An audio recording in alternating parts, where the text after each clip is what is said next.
러빙 중창팀 그리고 유니트로 이렇게 이제 섬기는데 그게 격주 맞죠, 목사님? 격주로 이렇게 섬깁니다. 그러니 그 중간에 한 번씩 이렇게 텀이 비거든요. 그래서 우리 집사님들 또 우리 청년들 어린이들 그 중간에 나눌 게 있거나 간증할 게 있고 또 같이 찬양 나눌 게 있으면 같이 이렇게 우리 총무님 집사님한테 말씀해 주시면 예배 순서에 포함돼서 하나님께 영광 올려드릴 수 있습니다. 참고하시라고. 기회가 없는 줄 알고 이렇게 신청 안 하시는 분들이 많더라고요. 기회 있습니다. 그래 오늘 주신 말씀 보도록 하겠습니다. 구약 성경 출애굽기 15장 22절에서 27절 말씀입니다. 구약 성경 105면에 있는 출애굽기 15장 22절에서 27절까지의 말씀. 네, 우리 같이 한 목소리로 읽도록 하겠습니다. 시작. 모세가 홍해에서 이스라엘을 인도하며 그들이 나와서 수르 광야로 들어가서 거기서 사흘 길을 걸었으나 물을 얻지 못하고 마라에 이르렀더니 그곳 물이 써서 마시지 못하겠으므로 그 이름을 마라라 하였더라.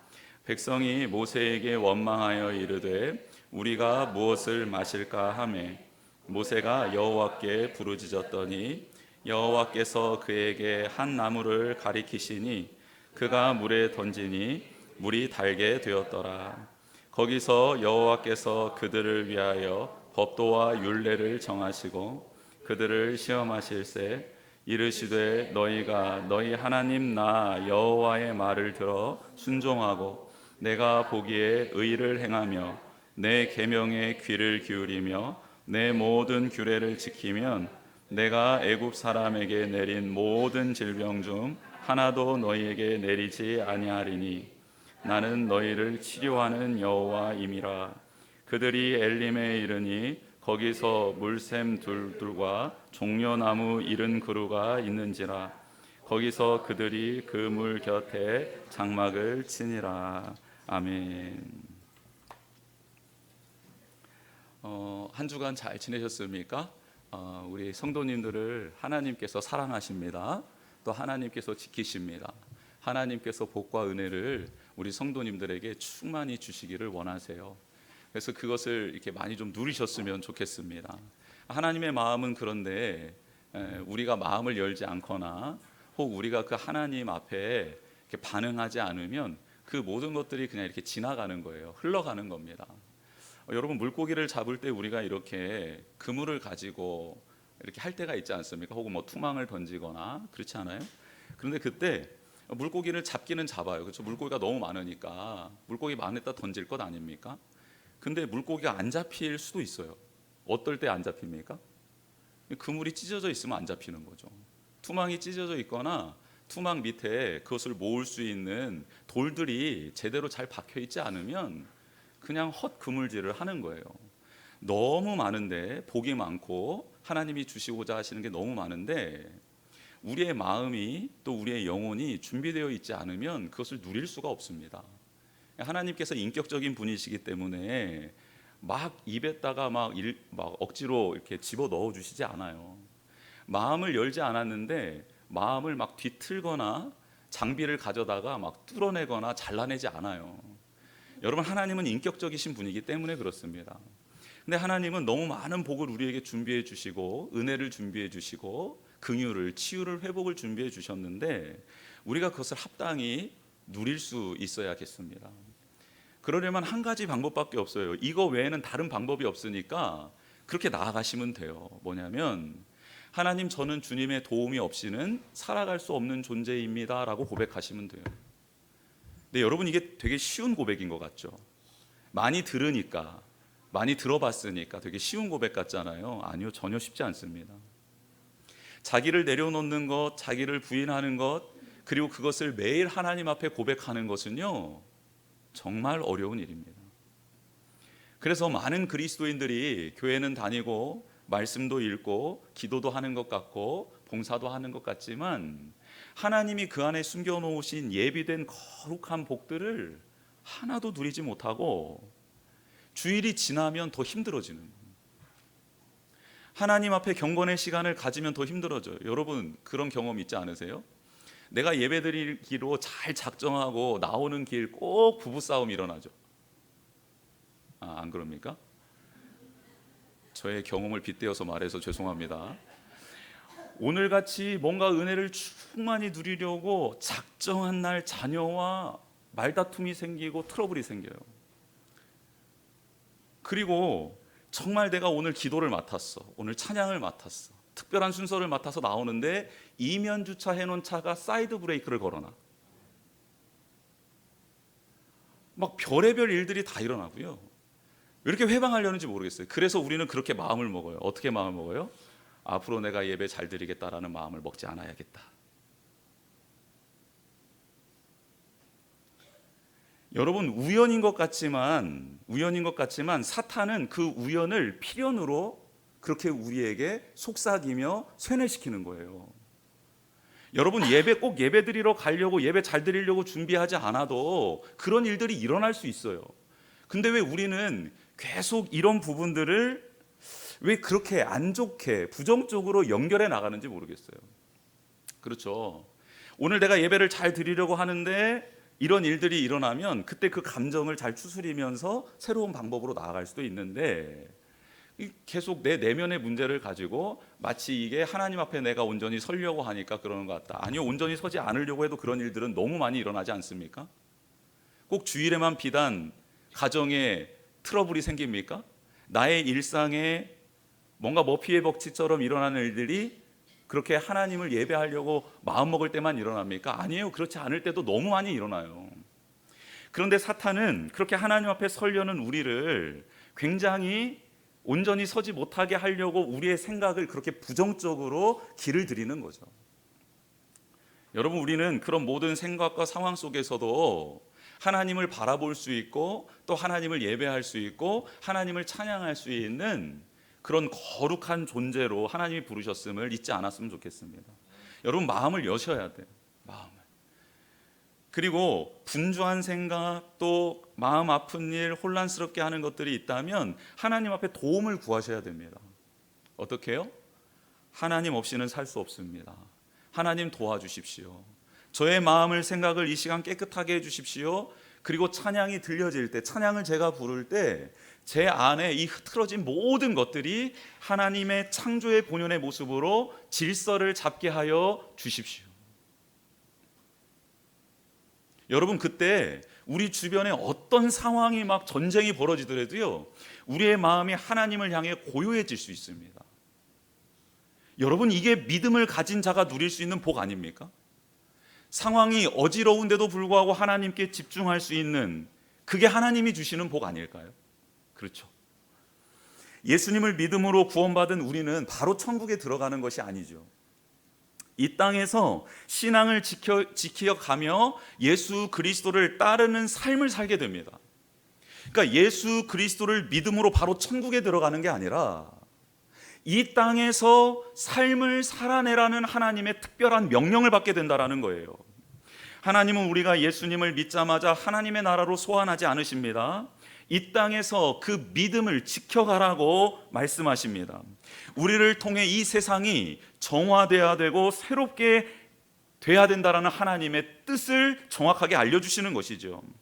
믿음으로 구원받은 것은 신앙생활의 끝이 아니라 나 이제 예수님 믿고 구원받았다 땡이 아니라 예수님을 믿음으로 거룩한 삶이 시작되었다라는 시작을 알린다, 시작이다, 그 시작의 순간이다 라는 것입니다. 하나님과 동행하며 거룩한 뜻을 이루어드릴 새로운 삶의 출발선에 선 것입니다. 그렇다면 출발선에 섰다면 결승선이 있다라는 것 아닙니까?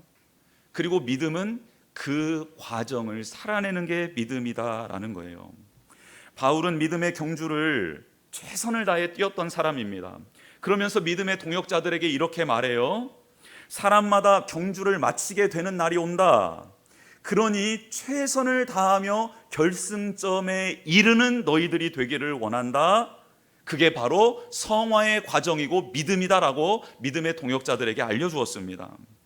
예수님을 영접한 후 우리는 내가 아닌 예수 그리스도로 사는 법을 배워야 합니다. 그래서 예수님이 나의 주인이라는 것이 무엇인지를 알아야 하고 예수님과 교제하면서 그분이 어떤 분인지를 깨달아야 합니다. 말씀의 능력이 어떠한지, 순종할 때 무슨 일이 생기는지를 하나하나 알아가는 과정이 믿음입니다. 그런데 우리는 교회에 와서 등록하고 난 다음 아무런 일을 하지 않습니다. 예수님 믿는다고 합니다. 교회 다닌다고 합니다. 그런데 구원이 무엇인지, 하나님의 나라가 무엇인지, 예수님과 동행하는 게 무엇인지, 그분이 왜 나를 부르셨는지, 그분이 왜 나에게 이런 은혜를 주시는지, 이런 능력을 주시는지 전혀 궁금해하지 않습니다. 여러분, 내가 주인 되었던 삶을 내려놓고 예수님이 주인 된 삶을 살아가는 것은 배움과 노력과 알을 통해 가능한 일입니다. 오늘 22절에 보면 모세가 홍해에서 이스라엘을 인도하여 그들을 수르 광야로 인도해 갔다라고 말씀하고 있습니다. 여러분, 홍해에서 이스라엘 백성을 인도해 내신 분은 누구십니까? 모세입니까? 하나님이십니까? 하나님이시죠. 하나님이세요. 그런데 하나님은 모세가 홍해에서 이스라엘 백성을 이끌어냈다라고 말씀하고 있습니다. 왜요? 하나님은 지금 모세를 세워 가시기를 원하시기 때문이에요. 모세를 믿음의 사람으로 변화시켜 가기를 원하시기 때문에 그렇습니다. 하나님이 모세를 부르셨을 때 모세는 자신의 초라한 처지를 바라보며 한탄하고 있었습니다. 40년 동안 그는 광야에서 양을 치며 살았던 목동이었습니다. 자신감도 사라졌어요. 하나님을 믿긴 믿지만 하나님을 어떻게 믿어야 되는지 방법을 몰랐습니다. 순종은 어떻게 해야 되는지 몰랐어요. 말씀이 임할 때 그 말씀에 어떻게 반응해야 하는지, 기도해야 하는지 거의 믿음의 초짜였다라는 거예요. 여러분, 모세는 하나님이 모세를 부르실 때 모세는 초신자였어요. 새신자였어요. 지금 말로 말하면 어떻게 하나님과 교제해야 될지 몰랐습니다. 하나님의 말씀에 어떻게 순종해야 될지 몰랐어요. 기도하는 법 몰랐습니다. 여러분, 그래서 모세가 하나님 앞에 다른 사람 보내라 그러잖아요. 저는 하나님과 교제할 줄도 모르고 어떻게 해야 될지도 모르겠습니다. 순종이 뭔지도 모르겠습니다. 어떻게 하나님의 말씀을 전해야 될지도 모르겠습니다. 여러분, 너무 자연스러운 모습 아닙니까? 그런데 하나님은 그런 초짜 새신자와 같은 모세를 하나님의 말씀을 따르는 종으로, 하나님의 영광을 드러내는 믿음의 사람으로 세워가고 싶으셨던 거예요. 여러분, 우리 모두도 이런 과정을 겪어야 합니다. 우리 모두 다 이 과정을 겪어야 돼요. 지금 교회에 나왔다라는 것은 하나님이 부르셨다라는 거고 거기에 응답했다라는 것이죠. 이제는 하나님 말씀 앞에 어떻게 반응해야 하는지, 여러분, 제가 한번 개인적으로 나중에 예배 끝나고 신앙생활 오래 하신 분부터 순서대로 한번 쭉 줄 세워가지고 하나님과 교제하는 법은 무엇입니까? 하나님의 말씀은 무엇입니까? 믿음은 무엇입니까? 구원은 무엇입니까? 한번 물어볼까요? 아니면 우리 기억 니은 순으로 합시다. 고씨부터 시작합시다. 고두희 집사님, 제가 집사님에게 한번, 집사님, 하나님 나라가 임하는 것은 무엇이고 하나님 나라 백성으로 살아가는 것은 무엇입니까? 믿음 그렇게 많이 들어봤는데 믿음은 무엇입니까? 하나님과 교제하는 법은 알기는 하십니까? 기도는 어떻게 하고 있나요? 어떻게 하는 게 기도입니까? 물어보신다면 자신 있게 그동안의 그 노하우를 살려서 대답하실 수 있겠어요? 여러분, 그게 현주소예요. 근데 왜 자꾸 아는 척하고, 왜 자꾸 나는 이만하면 됐다고 하고 이 정도면 만족한다고 하시면서 살아가고 있습니까? 모세도 초신자부터 시작했습니다. 새 가족부터 시작했어요. 여러분, 이것을 인정하는 게 겸손함입니다. 여러분, 안 그렇습니까? 저 30년 40년 교회 생활했는데 하나님 기도하는 법을 모릅니다. 좀 가르쳐 주십시오. 이게 솔직하고 이럴 때 하나님이 그 사람을 통해 일하시지 않을까요? 80세 된 노인, 그 모세는 하나님 앞에 저는 아무것도 모릅니다라고 말을 해요. 그래서 하나님께서 알려주십니다. 너 지금 머리로만 나 알고 있지? 장인 이드로한테 하나님이 어떤 분인지 그렇게 배웠지, 들었지. 그런데 너 나를 경험한 적은 없잖아. 아는 것과 경험하는 것 너무너무 큰 차이인데 내가 이제는 너와 함께하며 내가 누구인지 너를 통해 경험시켜 주겠다 말씀해 주시는 겁니다. 여러분, 우리는 하나님을 믿는데요, 이 하나님은 옛날 옛적에 살아계셨던 선인, 위대하신 분이 아닙니다. 지금도 살아계시고 역사하시는 분이신 줄 믿습니다. 그러면 우리는 지금 우리를 사랑하고 계시는 그 하나님과 교제를 해야 되는 거죠. 지금 살아계신 그분과 만나야 되는 거죠. 즉, 조항진 목사의 하나님, 샘지기의 하나님, 그 누구의 하나님이 아니라 나의 하나님으로 고백할 수 있도록 하나님이 지금 이 자리에 부르셨고, 그렇게 될 수 있도록 너희가 훈련받아야 된다라고 말씀하고 있습니다. 어느 때까지 남편의 하나님, 아내의 하나님, 부모님의 하나님으로 살아갈 수 없기 때문이에요. 그렇게 하기 위해서는 이 고백을 해야 됩니다. 주님, 제가 여기 있습니다. 저를 좀 도와주십시오. 제가 정말 하나님과 교제하는 사람으로 거듭나기를 원합니다. 도와주십시오. 라고 모세처럼 솔직하게 하나님께 도움을 요청하셔야 합니다. 그때 인격적인 하나님은 우리 마음을 열고 하나님을 초대하는 그 초대에 응하시며 우리 가운데 오셔서 하나하나 알려주실 것입니다. 여러분, 배워야 되지 않을까요? 그렇게 모세는 하나님이 세워가시는 그 과정 가운데 홍해를 건넜고 수르 광야에 들어갑니다. 모세와 이스라엘 백성은 그 수르 광야에 들어가서 오늘 말씀처럼 3일 길을 걸어갑니다. 광야의 3일 길을 걸어가고 있는데 이것은 무엇을 말하고 있냐면 믿음도 시간의 흐름이 있다, 믿음의 역사, 믿음의 과정이 있다라는 것을 말해주는 것이죠. 신앙생활 하나님과 함께하는 것은요, 시간의 흐름이고 역사입니다. 과정이 없는 구원은 없습니다. 여러분, 삶이 없는 구원은 없어요. 믿음의 생활이 없는 구원은 없다라는 말입니다. 과정이 없는 깊은 교제 이루어지지 않죠. 문제는 이 시간 동안 좋은 일만 일어나지 않는다는 게 문제입니다. 홍해바다 앞에서 이스라엘 백성은 하나님의 큰 기적과 능력을 체험했습니다. 애굽 군사들과 이스라엘 백성 사이에 하나님이 구름 기둥으로 막아주셨고, 애굽 진영은 흑암이 뒤덮였고 이스라엘 진영은 밤인데도 밝았습니다. 그렇게 하나님이 내주신 길로 이스라엘 백성은 건넜고 그 마른 길을 뒤따라 애굽 군대가 쫓아오기 시작합니다. 이스라엘 백성이 홍해를 다 건너자 하나님께서 홍해의 바다의 물을 합쳐서 애굽 군대를 홍해 바다에서 수장을 시키시지요. 애굽의 정예 군대가 모조리 다 수몰 당합니다. 수장당합니다. 놀라운 일이죠. 무서운 장면입니다. 하나님이 만들어주신 마른 길을 걷는다고 해서 다 사는 게 아니다라는 뜻입니다. 모든 사람이 구원받는 것이 아니다라는 사실을 알려주는 것이에요. 하나님을 진정으로 의지하고 하나님 편에 순종하는 자는 하나님이 내주신 길을 통해 구원에 이르게 되고, 하나님을 의지하지 않고 하나님과 교제가 없고 하나님께 불순종하는 자도 그 마른 땅을 걷게 되는데 그들의 결국은 심판 멸망이다라는 말씀입니다. 이스라엘 백성은 이토록 하나님의 영광을 보았고 찬양하며 하나님을 경배합니다. 그리고 수르 광야에 들어왔습니다. 3일 길을 걸었습니다. 문제는 이 3일 길 동안 가지고 있던 물이 다 떨어진 겁니다. 그들은 다급하게 샘을 찾기 시작합니다. 오아시스를 찾기 시작해요. 그런데 3일 길 동안 보이질 않는 겁니다. 그러다 마라라는 곳에 도착했는데 다행히 그곳에는 샘이 있었습니다.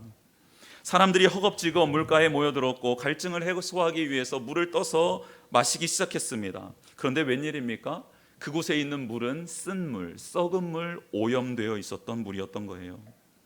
하나님이 인도해 주셨는데, 홍해의 기적도 3일 전에 보여주셨는데, 그리고 그 놀라운 기적을 체험하며 하나님께 영광 올려드리고 찬미하고 경배했는데 하나님의 백성은 너무 실망스러웠습니다. 어쩜 우리를 이런 곳으로 인도해 주시는지, 왜 우리의 삶 속에서는 더 기적적인 일들이 매일매일 일어나지 않는지, 물이 없다면 우리는 죽게 되는데 이건 아시는지, 그렇게 하나님이 원망스러웠습니다. 그래서 그들은 불평과 원망의 목소리를 내기 시작하지요. 그런데 여러분, 한번 가만 생각해 보십시오. 홍해의 기적이 있기 전에 그들에게는 홍해는 너무나도 심각한 문제거리였습니다. 그런데 그 문제 앞에서 그들이 할 수 있는 일이 없어서 하나님께서는 하나님의 방법으로 길을 내어주신 것 아닙니까? 그렇다면 오늘 이 물이 없는 곳, 먹지 못할 상황, 이제는 갈증 때문에 죽을 이 상황에서도 그들이 해결할 수 없는 문제임을 고백하고 하나님을 기다리고 의지하면 되는 것 아닙니까? 그런데 이스라엘 백성은 너무 조급합니다. 여러분, 성도들에게 있어서 가장 치명적인 약점이 이 조급함입니다. 불안해하는 거예요. 그리고 3일 전에 베풀어 주셨던 그 은혜를 망각하는 거예요. 하나님이 어떤 분인지를 잊어버립니다. 이게 신앙인들이 가장 조심해야 될 문제, 약점입니다. 우리는 우리 앞에 있는 생존의 문제, 간절한 문제, 위급한 문제 앞에서 하나님을 바라보지 못하는 치명적인 죄악된 본성이 있기 때문입니다. 믿음의 여정은 계속해서 하나님을 바라보는 훈련의 여정임을 잊지 않기를 축복합니다. 어떤 순간에도 말씀에 계시된 하나님을 볼 수 있어야 하고 그 하나님을 의지하는 우리가 되어야 합니다. 이스라엘 백성은 하나님의 대리자였던 모세를 향해 원망하죠. 우리가 무엇을 마실까? 라고 지금 아주 짜증 가득한 목소리로 모세에게 묻습니다. 물을 달라는 거죠. 근데 여러분, 어떻게 모세가 이스라엘 백성에게 물을 줄 수 있습니까? 모세도 지금 목말라 죽을 지경입니다. 백성들과 똑같은 처지, 똑같은 상황에 처한 그냥 인간일 뿐입니다. 단지 하나님의 부름을 받아 지도자로 서서 그들과 함께하는 것뿐입니다. 그런데 왜 모세에게 와서 원망하며 물을 달라고 외치는 거죠? 여러분, 정말 모세 입장이 되었다고 한번 생각해 보십시오. 억울한 일 아닙니까? 짜증나는 일 아닙니까? 화나는 일 아닙니까? 그런데요, 오늘 본문에 보면 모세는 성나고 짜증내고 원망하고 불평하는 그 백성들과 상대하면서 힘을 빼지 않습니다. 그는 힘을 써야 할 곳을 찾습니다. 그 남은 힘, 자기도 피곤하고 갈증 때문에 너무너무 괴로운데 그럼에도 불구하고 이 남은 힘을 쓸 곳을 찾습니다. 그곳이 어디입니까? 하나님 앞입니다. 기도의 자리입니다. 사랑하는 성도 여러분, 믿음의 여정에는요, 고난이 빠지지 않습니다. 어려움이 빠지지 않아요. 위기의 순간이 반드시 닥칩니다. 그런데 그때 성도들은 세 부류로 나눠집니다. 첫 번째, 원망하며 불평하는 것으로 에너지를 쏟아내는 성도님들이 있습니다. 또한 지도자들은 그렇게 원망과 불평을 쏟아내는 사람들과 상대하면서 같이 싸우다가 에너지를 다 소모하는 분들이 있습니다. 그리고 마지막은요, 그들과 상대하지 않고 하나님 앞에 나와 엎드려 하나님께 간구하는데, 기도하는데 그 남은 에너지를 다 쏟아내는 사람이 있습니다. 여러분, 가정에도 일이 있지 않습니까? 부부간의 갈등도 문제이지요. 이때 서로의 약점을 파고들고 원망과 시비거리를 찾아 서로 공격하는 데 에너지를 쏟는다면 그 가정에는 평화가 임할 수가 없습니다. 그럴 때는 원망과 시비를 일단 그쳐야 하고 상대방을 손가락질하며 비판할 그 에너지를 가지고 서로 손을 잡고 하나님 앞에 나와 기도하는 데 에너지를 쏟아야 된다라는 거예요. 하나님께 물어야 된다라는 겁니다. 하나님의 뜻을 묻고 의지하는 데 힘을 쏟아야 됩니다. 왜요? 우리에게 당면한 이 상황은요, 우리의 힘으로, 부부의 힘으로 풀어갈 수 없는 문제들이기 때문입니다. 지금이라도 이 말씀을 통해 깨닫고 배웠다면 반석 위에 집을 짓는 자처럼 말씀 앞에 순종하는 우리 모두가 되기를 주님의 이름으로 축복합니다. 모세는 여호와께 부르짖고 있습니다. 백성들을 상대하는 것이 아니라 하나님 앞에 엎드려 하나님을 지금 상대하고 있습니다. 그러자 여호와께서는 기다렸다는 듯이 그 문제를 해결해 주시지요. 한 나무, 하나님이 지정한 그 나무를 가리키십니다. 그리고 모세는 그 나무를 취해 물에 던져넣자 물이 달게 됩니다. 문제 해결의 주체는 여호와 하나님이십니다. 그래서 우리는 기도의 자리를 회복해야 합니다. 힘을 써서 지켜야 될 자리는 기도의 자리이지 싸워야 될 자리가 아니고 원망해야 될 자리가 아니고 내가 해결도 못하는데 전전긍긍하며 에너지를 쏟을 그 자리도 아니다라는 거예요. 하나님을 의지하고 묻고 답을 얻는 자리, 그 자리가 다시 회복되기를 축복합니다. 그 자리가 없는 분들은 지금 하나님이 초대하시는 이 초대장에 사인하셔야 됩니다. 하나님, 그렇게 저를 살려주시고자 기다려주셨는데 제가 그 자리에 나아가겠습니다. 사인하셔야 돼요. 그 자리에 힘을 쏟으셔야 합니다. 홍해의 기적을 통해 바다에 마른 길을 내시는 능력의 하나님을 3일 전에 이스라엘 백성이 경험했다면 이번 마라의 쓴물 사건을 통해 그들은 치료하시는 하나님을 경험하고 있습니다. 하나님은 계속해서 그들을 훈련시켜 주시며 당신이 어떤 분인지 알려주기를 원하시기 때문에 그렇습니다. 그게 믿음의 여정이기 때문에 그렇습니다. 지금 이스라엘 백성은 쓴물과 같은 상황 아닙니까? 하나님을 의지하지도 신뢰하지도 못하고 있습니다. 출애굽, 애굽의 노예에서 구원은 받았으나 구원해 주신 하나님에 대한 지식이 없습니다. 어떻게 믿고 의지해야 할지 전혀 모릅니다. 말씀을 어떻게 적용해야 될지, 읽어야 될지, 뜻이 무엇인지 알지도 못합니다. 기도하는 방법도 모릅니다. 예배 시간에 어떻게 집중해야 될지도 모릅니다. 그런데 물어보지 않아요. 여쭙지 않아요. 노력하지 않아요. 그렇게 잘하고 있는 성도님들에게 물어보고 어떻게 하면 저도 그렇게 될 수 있을지 여쭤보며 나아가야 하는데 전혀 그렇지 못합니다. 저 또한 마찬가지예요. 저도 목회 생활을 하고 있고 신학도 하고 열심히 주님을 알아간다고 하지만 지금도 모르는 하나님의 영역이 너무 많아요. 어떨 때에는 내가 기도했던 패턴대로 기도하면 잘 되기도 하는데 어떨 때는 전혀 기도가 안 될 때도 있어요. 그러면 기도하는 방법을 물어요. 저도 하나님께, 하나님 지금 어떤 기도를 드리기를 원하고 계십니까? 제가 어떻게 하나님을 지금 배웠기를 원하고 계십니까? 무엇 때문에 막혀있는지 좀 알려주십시오라고 저도 하나님께 물어가며 기도를 합니다. 왕도가 어디 있습니까? 매일매일 그 하나님의 도우심을 구하며 나아가야 하고 그 하나님의 은혜 가르침이 없이는 하루도 그 하나님을 알아갈 수 있는 방법이 없는 게 우리들 아닙니까? 어떻게 어제의 그 영성으로 오늘을 살아갈 수 있습니까? 1년 전에 그 감동으로 오늘을 어떻게 살아갈 수 있습니까? 밥은 매일 먹는데요. 매일 그 은혜를 경험하지 않으면 우리는 살아갈 수 없고요. 그 하나님은 무한하신 분이기 때문에 어제 알았던 하나님으로 오늘 만날 수 없는 하나님이 있어요. 그러면 그것은 무엇입니까? 그렇죠. 하나님이 당신의 모습을 알려주기 위해 우리를 초대하는 자리인 줄 믿습니다. 홍해 아름답게 건너고 바로 엘림, 아름다운 오아시스가 있는 곳으로 바로 인도해 주실 수도 있잖아요. 그런데 왜 중간에 마라를 집어넣느냐라는 거예요. 마라에서만 만날 수 있는 하나님이 계시기 때문입니다. 우리의 인생이 왜 순탄하게 되지 않고 중간중간에 고비가 오느냐? 그때 하나님을 우리가 더 깊이 알 수 있고 그때 하나님이 우리를 만나 주시기를 원하시기 때문입니다.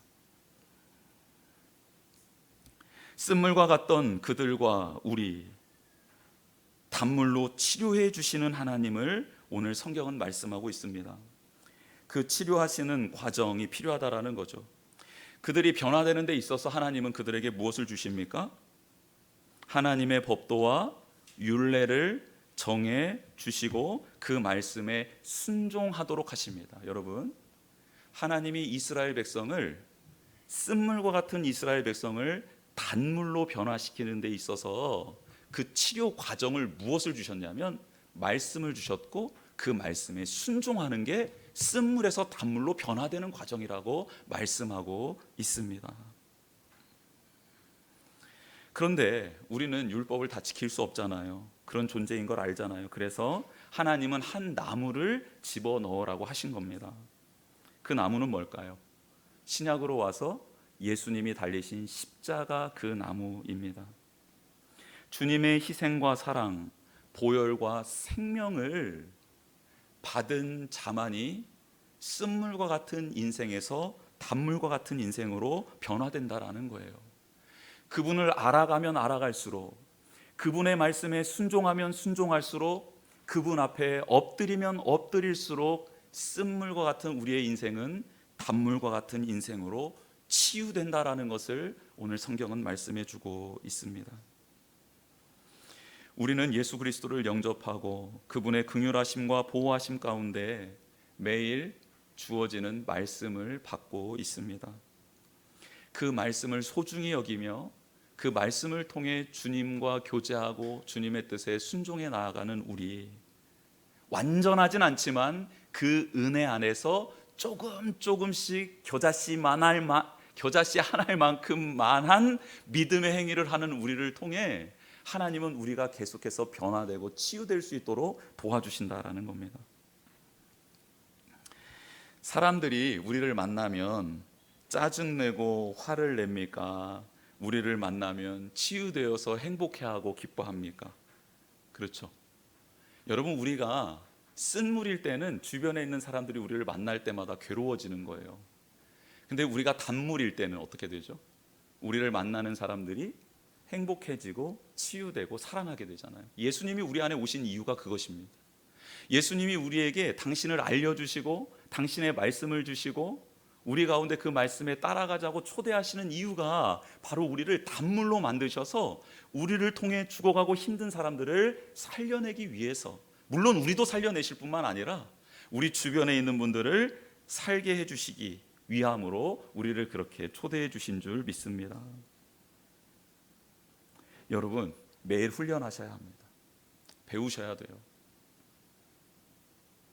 기도의 자리, 예배의 자리 소중히 여기셔야 합니다. 그리고 모르면 계속 물어보시면서 가셔야 돼요. 아는 척 하시면 안 돼요. 저도 모를 때는 물어봐요. 가까이에 있는 사람부터 해서 멀리 있는 사람까지 이렇게 물어봐요. 늘 물어봅니다. 여러분, 제가 뭘 다 알 수 있겠어요? 모르잖아요. 저도 말씀 준비할 때 책들을 많이 보고 주석을 참고해요. 왜냐하면 제가 어떻게 다 말씀을 깨닫습니까? 못 깨닫죠.